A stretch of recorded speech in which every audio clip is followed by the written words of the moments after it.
more, Father, we led us thus far, and we thank you for the testimony of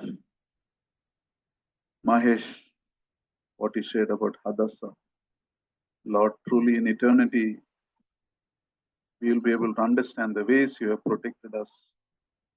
Lord, we just want to thank you and praise you for your great kindness in our lives, Lord. We praise you, Master. Every birth that has happened last year and this year, you have granted good health, you have granted good intelligence. But maybe remember the most important thing is to have a relationship with you, Lord Jesus. And we pray that each of these parents whom you are blessed with this fruit of the womb, may they make a commitment before you to bring them up in your way, to bring them to your house on a Sunday morning instead of running after the things of the world, and nurture them with discipline and love. Be with both of us, even as you share your word. Grant us your freedom, Lord, to say all that you want us to say, nothing else. Thank you, Lord. In Lord Jesus' most precious name we pray. Amen. Let us turn to Matthew chapter 5, verse 17 to 20, but we will read verse 17 first. దేవుని వాక్యం నుంచి మత్తయి సువార్త 5వ అధ్యాయం 17 నుంచి 20 వచనాలు. మొదటిగా 17వ వచనం చూసుకుంటాం. Do not think that I have come to abolish the law or the prophets. I have not come to abolish them, but to fulfill them. ధర్మశాస్త్రమునైనను ప్రవక్తల వచనములైనను కొట్టివేయుటకు వచ్చినని తలంచవద్దు, నెరవేర్చుటకే గాని కొట్టివేయుటకు నేను రాలేదు. This part of scripture is from the portion called the Sermon on the Mount. ఈ యొక్క వాక్య భాగము కొండ మీద ప్రసంగంలోని భాగంలో నుంచి తీసుకొనబడింది. And in these passages you see one thing the Lord is doing over and over is he is clearing misunderstandings. ఈ యొక్క మాటల్లో ప్రభువారు పదే పదే అపార్థం చేయబడిన విషయాల గురించి ఆయన బోధిస్తూ వచ్చారు. He is clearing distortions that may be in the mind of his listeners. ఆయన యొక్క వాక్యం వింటున్న వారి యొక్క మనసులలో వక్రీకరించబడిన మాటల గురించి ఆయన స్పష్టంగా మాట్లాడుతున్నారు. Distortions regarding the law, distortions regarding his mission. ఆయన యొక్క పరిచర్య గురించి, ధర్మశాస్త్రం గురించి వక్రీకరించబడుతూ వచ్చింది, దాని గురించి చెప్తూ ఉన్నాడు. Distortions regarding the kingdom of God, distortions regarding salvation.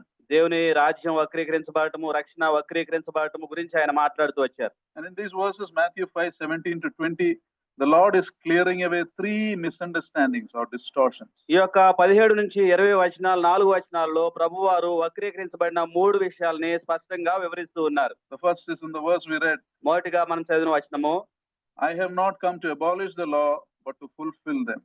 ధర్మశాస్త్రంను నేను నెరవేర్చుకు వచ్చాను గాని కొట్టివేయటకు రాలేదు అని చెప్తున్నారు. You know, the law and the prophets are a term the Jews used for the complete Old Testament. ఈ యొక్క పాత నిబంధన గ్రంథాన్ని సంపూర్ణంగా యూదులు ఆ యొక్క ధర్మశాస్త్రము ప్రవక్తల మాటలు అని నమ్మేవాళ్ళు. And there was, the Pharisees spread a kind of belief that the Lord is teaching something that is not in harmony with the Old Testament.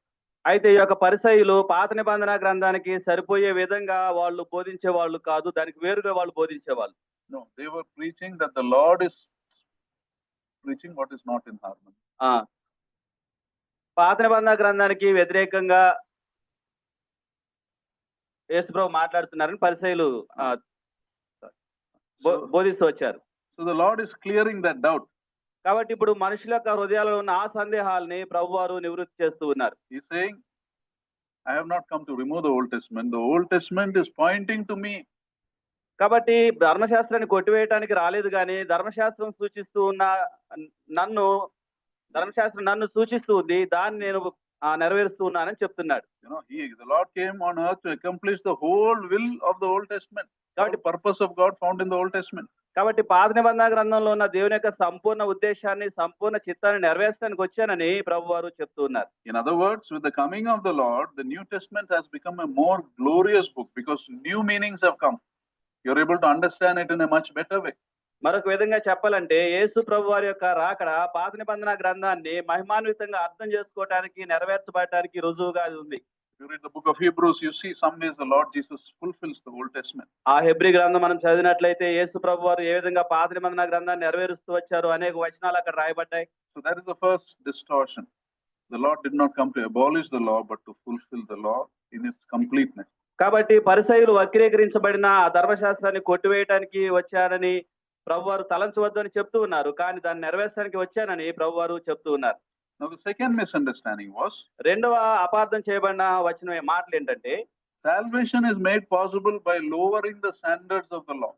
ధర్మశాస్త్రం యొక్క ప్రమాణాలని తగ్గించడం ద్వారా రక్షణ సాధ్యమైందని వక్రీకరించబడింది వాక్యం. Matthew 5:19, the Lord clarifies that. ఆ విషయాన్ని 19వ వచనంలో ప్రభువారు స్పష్టంగా వివరిస్తున్నారు. Says, whoever relaxes one of the least of these commandments and teaches others to do the same will be called the least in the kingdom of heaven. కాబట్టి ఈ ఆజ్ఞల్లో మిగులు అల్పమైన ఒకదానినైనా మీరి మనుషులకు అలాగున బోధించువాడు ఎవడో వాడు పరలోక రాజ్యంలో మిగులు అల్పుడు అనబడును. You see, many misunderstood that phrase, that grace means it is easier to be saved and it's lowering of the standards of the law.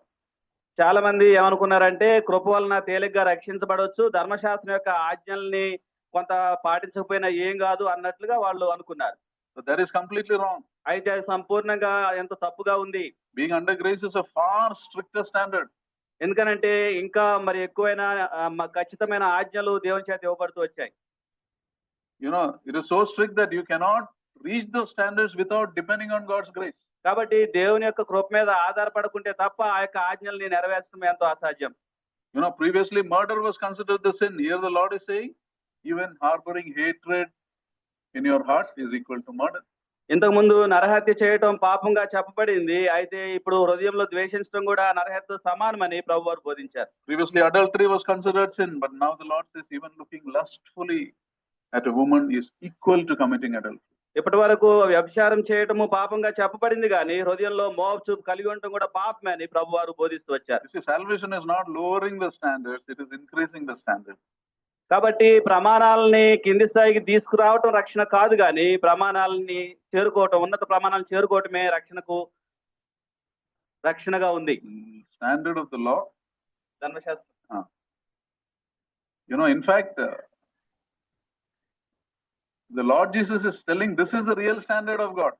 కాబట్టి ప్రభువారు ఇదే నిజమైన ప్రమాణం అని వాళ్ళకి బోధిస్తున్నారు. And then the Lord says, అప్పుడు ప్రభు చెప్పారు, I tell you, unless your righteousness exceeds that of the scribes and the Pharisees, you will never enter the kingdom of heaven. శాస్త్రుల నీతి కంటే పరిసయ్యుల నీతి కంటేను మీ నీతి అధికం కాని యెడల మీరు పరలోక రాజ్యంలో ప్రవేశింపనేరని మీతో చెప్తున్నాను. Now this is the third misunderstanding. ఇది మూడవదిగా అపార్థం చేసుకోబడిన మాట. Pharisees were considered the ultimate in spirituality. ఆత్మీయతలో అత్యున్నతమైన స్థానంలో పరిసయ్యులు ఎంచబడ్డారు.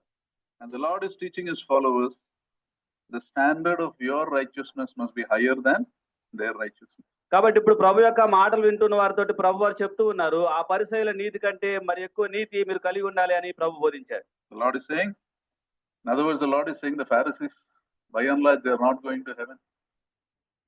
మరొక విధంగా చెప్పాలంటే ప్రభు వారు తన యొక్క శిష్యులతో ఏమని చెప్తున్నాడంటే, వాళ్ళు చాలా వరకు పరలోక రాజ్యంలోకి ప్రవేశించరు అని చెప్తున్నారు పరిసయ్యులు. Because their righteousness is a self-righteousness.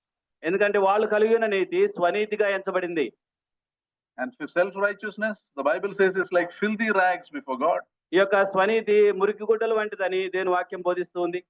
And this teaching was very difficult to believe for those who are listening to the Lord. ఇప్పుడు ఎవరైతే దేవుని యేసు ప్రభు యొక్క మాటలు వింటూ ఉన్నారో ఈ బోధ ఎంతో కష్టంగా ఉంది అంగీకరించడానికి. Because it was not easy to be a Pharisee in those days. ఎందుకంటే ఒక పరిసయ్యుడు వలె ఉండటం అన్నది ఎంతో కష్టమైన ఎంతో శ్రమతో కూడిన పని. There were people who knew the scripture by heart. ఎందుకంటే వాళ్ళకి దేవుని వాక్యంలో చాలా మటుకు వాళ్ళు కంఠస్థం చేసిన మనుషులు. And their life is set apart for God in the sight of others. అలాగే మనుషుల యొక్క దృష్టిలో దేవుని కోసం ప్రత్యేకించబడిన వాళ్ళు. For example, before the Lord's disciples met the Lord, if we were to ask the Lord's disciples, who is the most righteous person you know? They may have pointed at some pious-looking Pharisee and said, this is the righteous person. ప్రభు దగ్గరికి రాకముందు ప్రభు యొక్క శిష్యుల్ని ఎవరైనా మనం మీ యొక్క జీవితంలో మీరు చూసిన అత్యంత నీతిమంతులైన వ్యక్తి అని ఎవరనంటే వాళ్ళు తప్పకుండా ఏదో ఒక పరిసయ్యుడిని, దైవభక్తి గల పరిసయ్యుడిని పేరు చెప్పి ఉండేవాళ్ళు. The Lord is telling your standards must exceed their standards. ఇప్పుడు ప్రభు అంటున్నారు, వాళ్ళ నీతి కంటే మరి ఎక్కువ నీతి మీరు కలిగి ఉంటేనే పరలోక రాజ్యంలో ప్రవేశిస్తారని చెప్తున్నాడు. Somebody tells you like that, what will you think? ఒకవేళ మీతో ఎవరైనా అలా అంటే మీరు ఏం ఆలోచన చేస్తారు? You know, you would have thought if they cannot enter the kingdom of heaven, what hope we have to enter the kingdom of heaven, right? We don't know so much of scripture. దేవుని వాక్యం అంత తెలిసి అంత ఆత్మీయత కలిగిన వాళ్ళే దేవుని రాజ్యంలో ప్రవేశించకపోతే మా బోటోళ్ళు ఏం ప్రవేశిస్తారని అంటాం మనం. But here the Lord is showing them something they did not understand at that point of time. అయితే ఆ సమయంలో వాళ్ళకి అర్థం కాని విషయాల గురించి ప్రభువారు వాళ్ళకి బోధిస్తూ ఉన్నారు. What is that? ఆ విషయం ఏమై ఉంది? To understand that, let us look at what looks like a contradiction. ఇక్కడ ఉన్న ఆ యొక్క వివేదిస్తున్న విషయం ఏంటో మనం ధ్యానిద్దాం. You know, let us look at what looks like a contradiction between what the Lord said and what he actually did.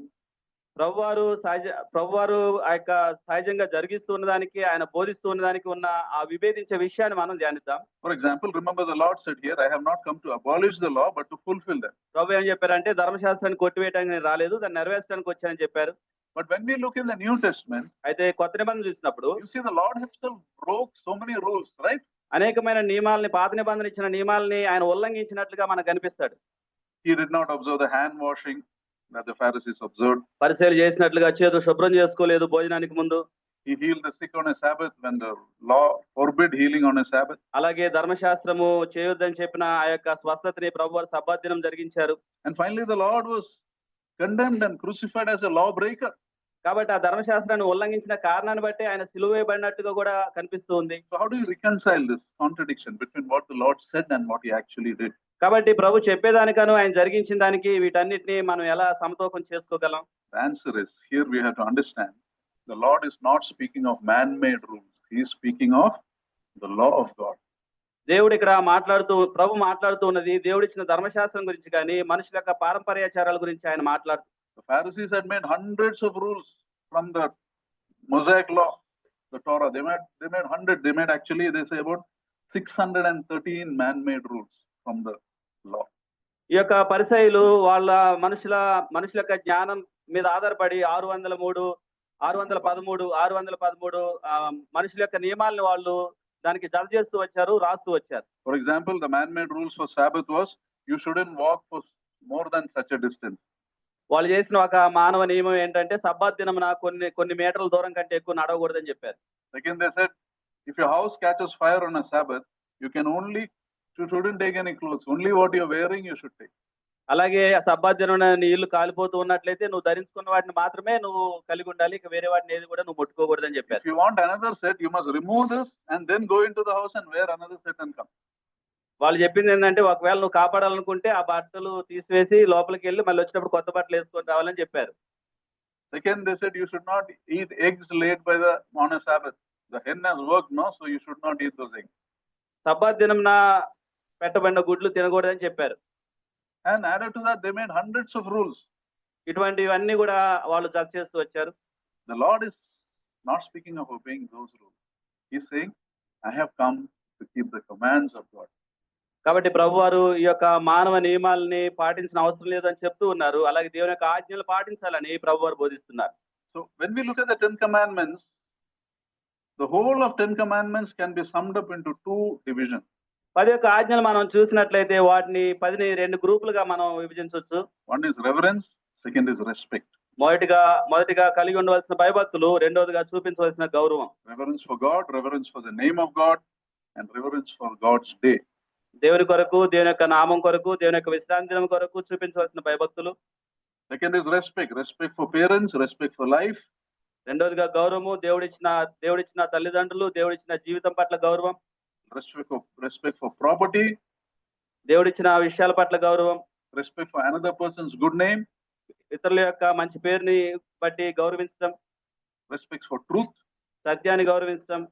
And this is the reverence and respect that the Lord came to fulfill when he said, I have come to fulfill the law. This is what he meant. కాబట్టి ధర్మశాస్త్రం నెరవేర్చకు వచ్చాను అని ప్రభువారు తెలియజేస్తూ ఉన్నప్పుడు ఈ 2 విషయాల గురించి ప్రభువారు మాట్లాడుతూ ఉన్నారు. ఏంటంటే దేవుని పట్ల భయభక్తులు, అలాగే దేవుడిచ్చిన వాటి పట్ల గౌరవం. To put it simply, everything you do in Christian life must be out of reverence for God and respect for people. క్రైస్తవ జీవితంలో మనం ఏం జరిగించినా సరే ఈ 2 విషయాలు ప్రస్ఫుటంగా కనిపించాలి. ఒకటి దేవుని పట్ల భయభక్తులు, అలాగే మన చుట్టూ ఉన్న వారి పట్ల గౌరవం. And that is the righteousness, true righteousness that goes beyond external obedience, but a righteousness that comes through a deep transformation of the heart. కాబట్టి ఈ యొక్క నీతి నిజమైన నీతిగా ఉన్నది. ఇది బయట మనం కనబరిచే విధేయత కంటే కూడా రూపాంతరం చెందిన అంతరంగంలో నుంచి వచ్చే నీతిగా ఇది ఎంచబడుతుంది. నిజమైన నీతిగా ఎంచబడుతుంది. That is what Romans 3:21 says. Now a righteousness from God apart from the law has been made known. కాబట్టి రోమపత్రిక 3:20లో మనం చూసినట్లయితే ధర్మశాస్త్రంకు వేరుగా దేవుని యొక్క నీతి బయలుపరచబడుతూ ఉన్నదని రాయబడింది. Apart from the law means this keeping God's law cannot give you this righteousness. కాబట్టి ధర్మశాస్త్రం వేరుగా వస్తున్న నీతి అని అంటే ధర్మశాస్త్రం పాటించడం వల్ల వచ్చే నీతి కాదది. Those who have the Lord Jesus in their lives this righteousness comes from God. They will have this righteousness that comes from God in them. ఎవరైతే యేసుక్రీస్తు వారిని ప్రభువుగా కలిగి ఉన్నారో వారి యొక్క జీవితంలో దేవుడిచ్చే నీతిగా ఇది ఉన్నది. So to put in one sentence, when we trust in the Lord Jesus Christ, God clothes us with his own righteousness. ఒక్క మాటలో చెప్పాలంటే యేసుక్రీస్తు ప్రభువాన్ని మనం అంగీకరించినప్పుడు దేవుడు నీతి వస్త్రాలని మనకు ధరిస్తాడు. That means as believers the character of God can be seen in our lives. God gives you that power.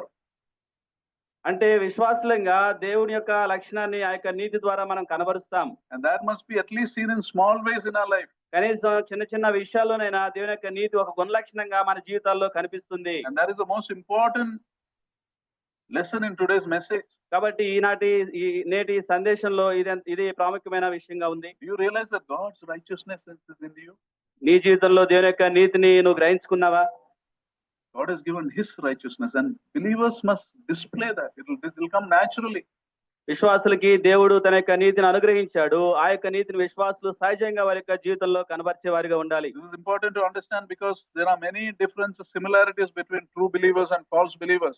ఇది అర్థం చేసుకోవడం ఎంతో ప్రాముఖ్యం. ఎందుకంటే ఈ రోజున మనం చూసినట్లయితే ఆ యొక్క నకిలీ విశ్వాసులకు నిజమైన విశ్వాసులకు అనేకమైన పోలికలు కనబడుతూ ఉన్నాయి. Both say they believe in the Lord Jesus Christ. ఇద్దరు కూడా ప్రభువైన యేసునందు నమ్మకం ఉంచుతున్నారని చెప్తూ ఉన్నారు. Both go to church. ఇద్దరు సంఘానికి వెళ్తూ ఉన్నారు.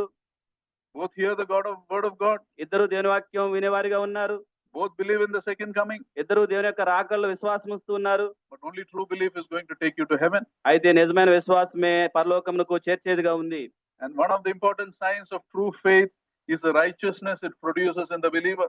ఒక నిజమైన విశ్వాసానికి ఉన్న ఒక రుజువు ఏంటంటే విశ్వాస జీవితంలో ఆ యొక్క నీతి కనబరచబడుతుంది. You see, we hear so many testimonies of false belief. ఈ రోజున అనేకమైన నకిలీ విశ్వాసం గురించిన సాక్ష్యాలు ఉన్నాయి. My co-brother was telling about a woman who had a pain in the hip. నా యొక్క సహోదరుడు చెప్తూ ఉన్నాడు, నడుము నొప్పి కలిగిన ఒక సహోదరు ఉంది. In that pain she was listening to a preacher on TV. ఆ యొక్క నొప్పితోటి ఆమె ఆ యొక్క టీవీలో వస్తున్న ఒక దైవజనుడు వాక్యం వింటూ ఉంది.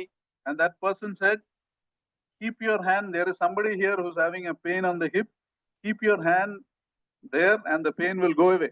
ఆయన ఏం చెప్పాడంటే ఇప్పుడు నేను ప్రార్థన చేస్తున్నాను, ఇప్పుడు నడుము నొప్పి ఉన్న వాళ్ళు వాళ్ళ చేతుల్ని ఆ యొక్క నొప్పి ఉన్న భాగంలో పెట్టుకోండి అని చెప్పాడు. Saying from memory.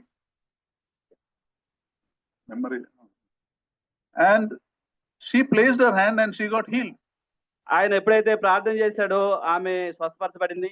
And she started following the preacher. ఇప్పుడు ఆ దైవజనుడిని ఆమె వెంబడిస్తూ ఉంది. And share a testimony keeping this preacher heal me. కాబట్టి ఇప్పుడు ఆమె సాక్ష్యం ఇస్తూ ఉంది, ఈ దైవజనుడు నన్ను స్వస్థపరిచాడని. You see, glory didn't go to the Lord. Her experience did not make her a holy person. ఆమె యొక్క అనుభవం ద్వారా పరిశుద్ధురాలుగా మారలేదు, అలాగే ఆమె స్వస్థత వలన దేవునికి మహిమ రాలేదు. Following this preacher did not make her stronger in the Lord. పోనీ ఆ దైవజనుడిని వెంబడించడం వలన ఆత్మీయంగా బలంగా ఉందంటే అది లేదు. Now we can ask how this woman got healed. అయితే మరి ఈ వ్యక్తి ఎలా స్వస్థపరచబడిందని మనం అనుకుందాం. What is the answer? జవాబు ఏమై ఉంటుంది? The answer is even demons have powers. జవాబు ఏంటంటే దయ్యాలు కూడా స్వస్థపరచగలవు. You know, the magicians of the Pharaoh could imitate some of the miracles Moses did.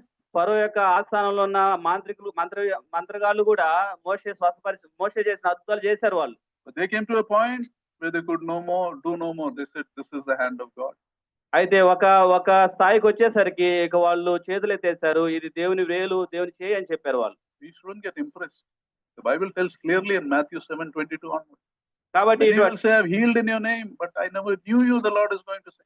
కాబట్టి ఇటువంటి స్వస్థతలు మన చుట్టూ జరుగుతున్నప్పుడు మనం ఏమాత్రం కూడా ఆశ్చర్యపడాల్సిన అవసరం లేదు. ఎందుకంటే మత్తయి సువార్త 7వ అధ్యాయంలో ప్రభువారు అటువంటి స్వస్థత గురించి మాట్లాడారు. ప్రభువా నీ నామములో స్వస్థపరిచామని చెప్పారు వాళ్ళు. couple of years back, one of our relatives' friend came to visit us. కొన్ని సంవత్సరాల క్రితము మా యొక్క బంధువుల స్నేహితురాలు Hmm. మమ్మల్ని దర్శించింది. No, man only. మా బంధువుల యొక్క స్నేహితుడు మమ్మల్ని దర్శించాడు. Come for some land dealings. We could see he was not straightforward. Had a appearance of religion. అతడు పైకి మత భక్తి కలిగిన వాడిగా భక్తి కలిగిన వాడిగా కనిపిస్తాడు. He was not. We could see he was a casual. చాలా casual గా ఉంటాడు. Casual person. క్యాజువల్ గా ఉంటాడు. So he came and told one very strange thing when me and Janice were sitting. కాబట్టి అంకుల్ ఆంటీ వాళ్ళతోటి ఒక strange విషయాన్ని ఒక వింతైన విషయాన్ని ఆయన వివరించాడు. He said someone here is having a back pain and he showed the exact position where he had the back pain is there. అప్పుడు ఆయన అన్నది ఏంటంటే ఇక్కడ కూర్చున్న వారిలో ఎవరికో నడు నొప్పి కలిగి ఉన్నారని ఖచ్చితంగా ఆ ప్రాంతాన్ని ఆయన చూపించాడు. And Janice had a pain at that time at that same place. ఆయన ఏ నొప్పి గురించి అయితే చెప్తున్నాడు, ఏ భాగం అయితే అంటూ ఉన్నాడు, అదే సమయంలో జానిస్ ఆంటీ కూడా అక్కడే నొప్పి కలిగి ఉన్నారు. We didn't say anything, but we were surprised. How did he know? అతనికి ఎలా తెలిసింది ఈ విషయం అని మేము ఆశ్చర్యం కలిగి ఉన్నాం. And the Lord gave us insight regarding this. అయితే ఈ విషయంలో ప్రభు వారు మాకు జ్ఞానం ఇచ్చారు. You see, what the thought the Lord gave us, Satan hears what you say. మనం పలుకుతున్న మాటల్ని సాతాను వింటూ ఉంటాడు కదా అని ప్రభు వారు మాకు తెలియజేశారు. And he can use what you say and make other people come back and tell you that. మనం ఏదైతే మాట్లాడుకుంటామో ఆ విషయాల్ని ఇతరుల ద్వారా వాళ్ళని పంపించి వాళ్ళతోటి సాతాను చెప్పించగలడు. And what the purpose of that is to lead you away from the Lord. ఈ పని అంతా ఎందుకు చేస్తాడంటే దేవుని దగ్గర నుంచి దూరం అవడానికి సాతాను చేస్తూ ఉంటాడు. By God's grace, it got healed in a few days. But the point is, we are not called to follow people blindly. కాబట్టి ఇక్కడ చెప్పబడుతున్న విషయం ఏంటంటే గుడ్డిగా మనం మనుషుల్ని వెంబడించే వారిగా ఉండొద్దు. Just because a preacher prayed or a healer healed, it's no proof that he is a believer. ఏదో ఒక వ్యక్తి మనం స్వస్థపరిచాడని, ఏదో ఒక వ్యక్తి మనకి సాయం చేశాడని అతడు విశ్వాసి అని చెప్పడానికి అది రుజువు కాదు. An important indication of a believer is the righteousness of God seen in their lives. ఒక ప్రాముఖ్యమైన రుజువు ఆత్మీయతకు ఏంటంటే దేవుని యొక్క నీతి ఆ వ్యక్తి జీవితంలో కనిపించాలి. Matthew 7:20 says, "By their fruit you will recognize them." మత్తయి 7:20లో చూస్తాము వారి యొక్క ఫలములను బట్టి వారిని మీరు తెలుసుకుంటారు. You can make out a believer by what they do and what they do not do. వాళ్ళు చేసే వాటిని బట్టి, వాళ్ళు చేయని వాటిని బట్టి వాళ్ళు విశ్వాసులా కాదా అని తెలుసుకోవచ్చు. You can make out by the way they say and what they not say. వాళ్ళు చెప్పే విషయాలను బట్టి, వాళ్ళు చెప్పని విషయాలను బట్టి కూడా మనం వాళ్ళు విశ్వాసులా కాదు అని తెలుసుకోవచ్చు. You can make out by the way who their friends are and the people they avoid.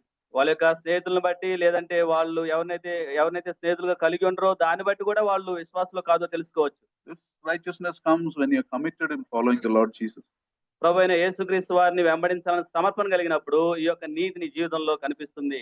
And this is primarily to judge ourselves, not others. ఇది ప్రాముఖ్యంగా మనం స్వపరీక్ష చేసుకోవటానికి, కానీ ఇతరులకు కాదు. If we have this righteousness in us, some things should flow out of our lives.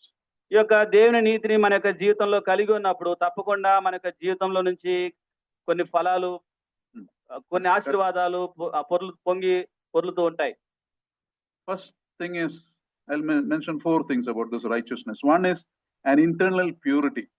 మొదటిగా ఈ యొక్క దేవుని నీతిని కలిగిన వ్యక్తి జీవితంలో అంతరంగ పరిశుద్ధత ఉంటుంది.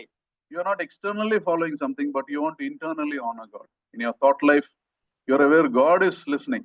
So very careful at that stage itself. బాహ్యంగా నువ్వు చూపించే ఆ యొక్క విధేయత కంటే కూడా నీ యొక్క తలంపుల జీవితంలో, నీ యొక్క హృదయంలో దేవుడు నన్ను చూస్తున్నాడు అన్న తలంపు నువ్వు కలిగి ఉంటావు. The second is humility. రెండవదిగా దీనత్వము. He recognizes, a righteous person recognizes his own sinfulness and his need for God's mercy. So they will never be self-righteous. They won't judge others. ఒక నీతిమంతుడు తప్పకుండా తన యొక్క బలహీనతల గురించి గ్రహింపు కలిగి తను తగ్గించుకుంటూ ఇతరులను నిందించేవాడిగా ఉండకుండా తను స్వపరీక్ష చేసుకుంటూ ఉంటాడు. The third aspect of this righteousness can be you live a life of love. That means by natural you are a compassionate person, you are a kind person. ఈ యొక్క దేవుని నీతిని కలిగిన వ్యక్తి జీవితంలో సహజంగానే అతడు చూపించే కనికరము, సహజంగానే అతను కలిగి ఉండే ప్రేమ కనిపిస్తుంటుంది. You are a generous person. You don't follow rules. but you are more interested in being a blessing as God blesses you. అలాగే సొంత నియమాలను పెట్టుకొని జీవించకుండా దేవుని యొక్క నామంలో ఆశీర్వాదంగా ఉండాలని దేవుని బిడ్డలకు సహాయం చేయాలన్న మనసుని ఆ వ్యక్తి కలిగి ఉంటాడు. And the fourth is a righteous person will have an authenticity. నాలుగవదిగా ఈ యొక్క నీతిమంతుడైన వ్యక్తి ఒక నమ్మకత్వాన్ని కలిగి ఉంటాడు. You know, he may make mistakes, but he is genuine. You can make out he is genuine. కొన్ని విషయాల్లో ఒకవేళ తప్పు జరిగినప్పటికీ కూడా అతడు చాలా వరకు నమ్మకమైన వ్యక్తిగాను యథార్థవంతుడిగాను ఉండటానికి ప్రయత్నిస్తాడు. On contrast, a person who does not have this righteousness will be a hypocrite. He అయితే will do one thing, he will say one thing. He will think one thing, he will behave differently. అయితే దీనికి భిన్నంగా దేవుని యొక్క నీతిని కలిగి ఉండని వ్యక్తి ఒక వేషధారిగా ఉంటాడు. అతడు చెప్పేదానికి చేసేదానికి సంబంధాలు ఉండవు. They'll be manipulating inside. లేదంటే లోపలే కొన్ని కుయుక్తులు మాయోపాయాలు చేస్తూ ఉంటాడు. You know, when the Lord told Nathaniel, I love that part. When Nathaniel comes to the Lord and the Lord tells him, behold, a man without guile in the whole of Israel.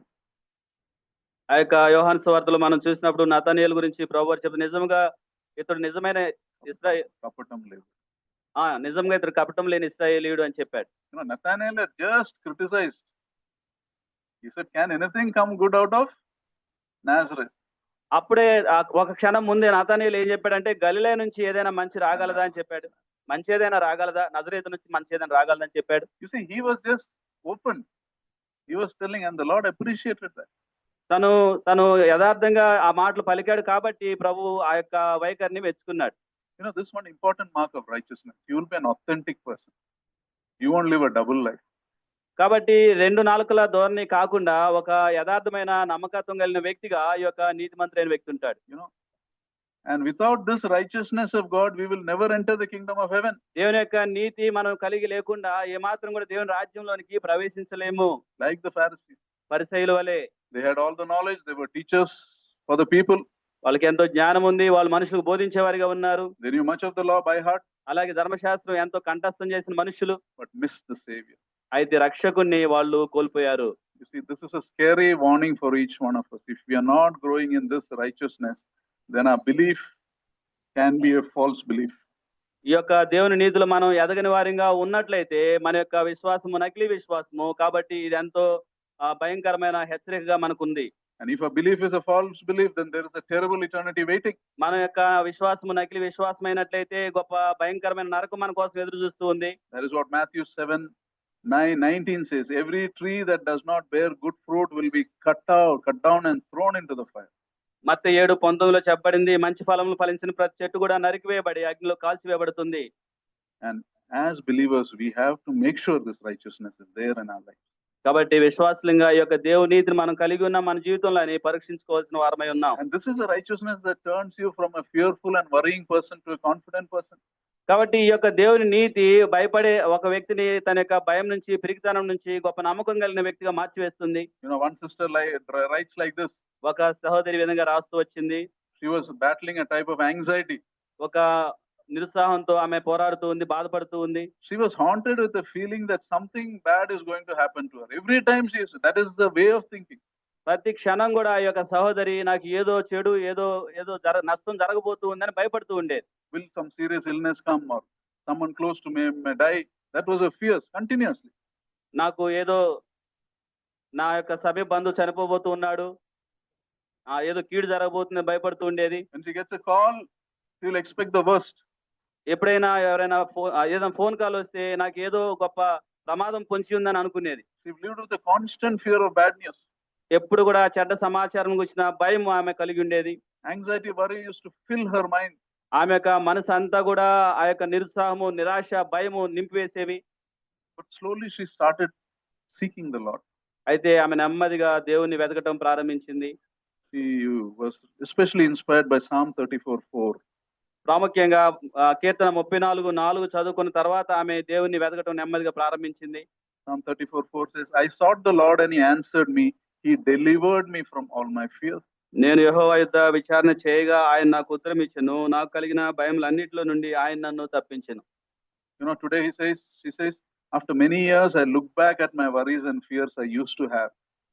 ఈ రోజు నేను అనేక సంవత్సరాలు కలిగి ఉన్న ఆ భయాన్ని, ఆ యొక్క నిస్సాన్ని నేను చూసినట్లయితే, one thing I realized, none of those fears came true. ఆ భయాలు ఏవి కూడా నిజంగా నిజ రూపం దాల్చలేదు. The anxieties that used to fill my mind through the day has never become a reality. నేను రోజంతా బాధపడిన ఆ యొక్క నిరాశ, నిరుత్సాహాలు ఏది కూడా వాస్తవంగా నా జీవితంలో జరగలేదు. I can't believe I wasted so much time giving into anxiety when I could have just have trusted the Lord. యేసుక్రీస్తు ప్రభువారి యందు నమ్మకం ఉంచకుండా నా యొక్క చింతలతోటి ఇంత సమయం వృధా చేశానా అని నన్ను నేనే ఈ రోజు నమ్మలేకపోతూ ఉన్నాను అని చెప్పింది. You see, by God's grace, He led me today from doubt to faith, ఆమె చెప్పింది, దేవుని యొక్క కృపను బట్టి నన్ను అనుమానం నుంచి విశ్వాసంలోనికి దేవుడు నడిపించాడు. fear to confidence, భయం నుంచి నమ్మకం, ధైర్యంలోనికి తీసుకొచ్చాడు. from pain to healing, నొప్పిలో నుంచి స్వస్థతలోనికి తీసుకొచ్చాడు. and from darkness to light. చీకట్లో నుంచి వెలుగులోనికి దేవుడు నన్ను నడిపించాడు అని చెప్పింది. You see, the righteousness of God works to make you more than you can be. కాబట్టి నువ్వు ఏమై ఉన్నావో దానికంటే మరి ఎక్కువ ఉన్నతంగా చేయులాగున దేవుని యొక్క నీతి నీకు సహాయం చేస్తుంది. Such a way you look back and say, did this happen in my life? You know, has God done so much in my life? ఆయన ఎంతగా నిన్ను మార్చివేయగలడంటే, నేను నిజంగా ఇంతగా మారిపోయానా, ఇంతగా వృద్ధి చెందానా అన్నట్లుగా దేవుడు నిన్ను మార్చివేయగలడు. Salvation must result in us being righteous. రక్షణ మన యొక్క జీవితంలో మనల్ని మరింత నీతిమంతులుగా మార్చివేయాలి. We are just fooling ourselves మనల్ని మనం బుద్ధిహీనులుగా మార్చుకోవద్దు. by doing some external thing. ఏదో బాహ్యంగా కనిపించే ఆత్మీయతతోటి మనం మోసం చేసుకోవద్దు. Let us remember that. ఈ విషయాలు You have the character of God inside you when you became a believer. నువ్వు ఎప్పుడైతే విశ్వాసిగా మారావో అప్పుడు నీ యొక్క అంతరంగంలో దేవుని యొక్క లక్షణములు, దేవుని యొక్క గుణములు ఆయన అనుగ్రహించాడు. God made him who had no sin to die for sinners like us, so that in him we might become the righteousness of God. దేవుని యొక్క నీతి అగునట్లు పాపమెరుగని ఆయన మన కొరకు ఆయన పాపంగా చేశాడు. Must always live with this awareness that righteousness of God is in me. దేవుని యొక్క నీతి నా యొక్క అంతరంగంలో ఉంచబడిందన్న గ్రహింపుతోటి మనం జీవించే వారిగా ఉండాలి. You have to live a Christian life in that way. ఆ విధంగా ఆ మార్గంలో మన యొక్క క్రైస్తవ జీవితాన్ని కొనసాగించాలి. That is when your righteousness will exceed the righteousness of the Pharisee. అప్పుడు మాత్రమే దేవుని యొక్క మనకి ఇవ్వబడిన ఆ యొక్క నీతి పరిచయాల నీతికి మించినదిగా ఉంటుంది. Not because of knowledge or not because you are a preacher. ఏదో వాక్యం బోధించడం వలన, ఏదో జ్ఞానం కలిగి ఉండటం వలన కాదు, కానీ ఆ విధంగా మనకు నీతి అనుగ్రహించబడుతుంది. Let us desire this righteousness. ఈ యొక్క దేవుని నీతిని మనం కోరుకుందాం, ఆశిద్దాం. Let us pray. ప్రార్థిద్దాం. Let us quiet in our hearts, ask ourselves this question. When I say I'm a believer, is at least in small ways, is the sin in me? This righteousness enables you to overcome. It enables you to overcome. It enables you to be different. Father, we thank you for this time you have given us. Thank you for your precious word that talks of many things, how you came to give us clarity, that you have not come to abolish the law but to fulfill them. And that when we are saved, we are not lowering the standards, but we are going into a stricter standards, which we cannot live without depending on your strength, without your grace. And also we are reminded that what we consider righteous may not be true righteousness. True righteousness is the life of God that comes out of us to live life differently. Lives without fear, lives of love, lives of kindness, lives of generosity,